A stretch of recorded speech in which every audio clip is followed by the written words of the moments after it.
కొలసీలకు రాసిన పత్రిక 3వ అధ్యాయం, కొలసీలకు రాసిన పత్రిక 3వ అధ్యాయం 12వ వచనం. కాగా దేవుని చేత ఏర్పరచబడిన వారును పరిశుద్ధులును ప్రియులైన వారికి తగినట్లు మీరు జాలిగల మనస్సును, దయాళత్వమును, వినయమును, సాత్వికమును, దీర్ఘశాంతమును ధరించుకొనుడి. కాగా మీరు చూడండి, దేవుని చేత ఏర్పరచబడిన వారు పరిశుద్ధులును ప్రియులైన వారికి తగినట్టు. ఇంతకీ ఎవరి చేత ఏర్పరచబడ్డాం మనం? దేవుని చేత. ఒక మాట అన్నాడు అక్కడ, పరిశుద్ధులు అని చెప్పాడు. మనకి దేవుడిచ్చిన గొప్ప ఆధిక్యత ఏంటంటే పరిశుద్ధులమయ్యాం. కొలసీ పత్రిక ఎప్పుడైనా గుర్తుపెట్టుకోవాలి, కొలసీ పత్రిక, ఎఫెసీ పత్రిక. కొలసీ పత్రిక క్రీస్తు శిరసై ఉన్నాడు, ఎఫెసీ పత్రిక సంఘము శరీరమై ఉంది. వింటున్నారా? ఈ శరీరం మీద ఏముండాలి? శిరస్సు ఉండాలి. అంటే కొలసీ పత్రిక ఆయన సమస్తమునకు శిరసై ఉన్నాడు, ఆది సంభూతుడై ఉన్నాడు. ఆ శిరస్సైన దేవుడు నేను ఏర్పాటు చేసుకున్నాడు అని గుర్తుపెట్టుకోవాలి. ఆయన పరిశుద్ధుడు కాబట్టి కదా, మనం కూడా ఎలా ఉండాలి? పరిశుద్ధులు అని చెప్తున్నాడు.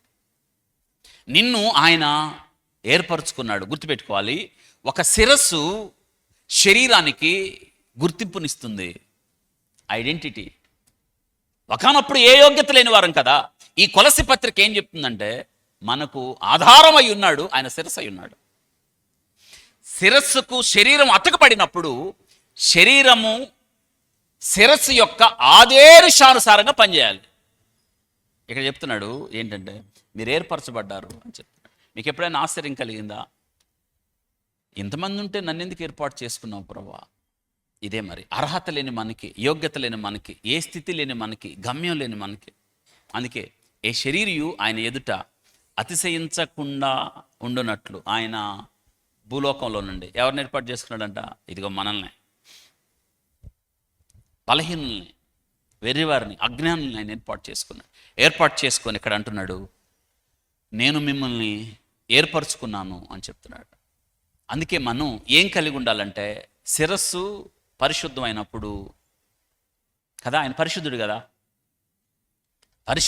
పరిశుద్ధుడు. పరలోకమందు దూతలు నిత్యం పరిశుద్ధుడు. పరలోకంలో నువ్వు పాడే పాట ఒకటే, ఏంటంటే పరిశుద్ధత గురించే, అంతమించే ఉండదు ఇంకా అక్కడ. పరిశుద్ధత ఆయన సింహాసనానికి ఆధారం. యేసుక్రీస్తు ప్రభువారు భూమి మీద జీవించిన కాలంలో ఆయన అన్నమాట పరిశుద్ధతే. నేను పరిశుద్ధుడనై ఉండునట్లు. పాత నిబంధనలో చాలా బలులు నీకు పరిశుద్ధత ఇవ్వడానికే. ఎందుకు అన్ని బలులు? ఎందుకు అంత రక్త ప్రోక్షణ? నీ పాపాన్ని, కానీ నీ పాపాన్ని అవి సంపూర్తిగా తీసివేయలేదు. అందుకే యేసుక్రీస్తు ప్రభువారు ఒకేసారి అర్పించబడే బలిగా, నిత్య బలిగా ఆయన నీ కొరకు నా కొరకు ప్రాణం పెట్టడానికి యేసుక్రీస్తు ప్రభువారు ఈ లోకానికి వచ్చాడు. అన్ని బలులకు ముగింపు ఆయనే. అందుకైనా లోక పాపములు మోసుకొని పోవు దేవుని గొర్రెపిల్ల. అందుకే ఇక్కడ చెప్పాడు పరిశుద్ధులు అని చెప్పి, ప్రియులైన వారికి తగినట్లుగా అని చెప్తే మనం కలిగి ఉండాల్సిన జాలి మనస్సు, తర్వాత దయాళత్వం, వినయం, సాత్వికం, దీర్ఘశాంతం ధరించుకొనుడి. కాబట్టి ధరించుకున్నామా? మీరు ఆలోచించండి. అసలు మనం పరిశుద్ధంగా బ్రతుకుతున్నామా? అందుకే మనం ప్రతి ఆదివారం ప్రభు యొక్క బల్లను చూసినప్పుడు, అనగా ఆ బల్ల మీద ఉన్న ప్రభు యొక్క శరీరమును, ప్రభు యొక్క రక్తమును చూసినప్పుడు మనకు తెలియాల్సింది ఒకటే, పరిశుద్ధత. పరిశుద్ధంగా ఉన్నామా?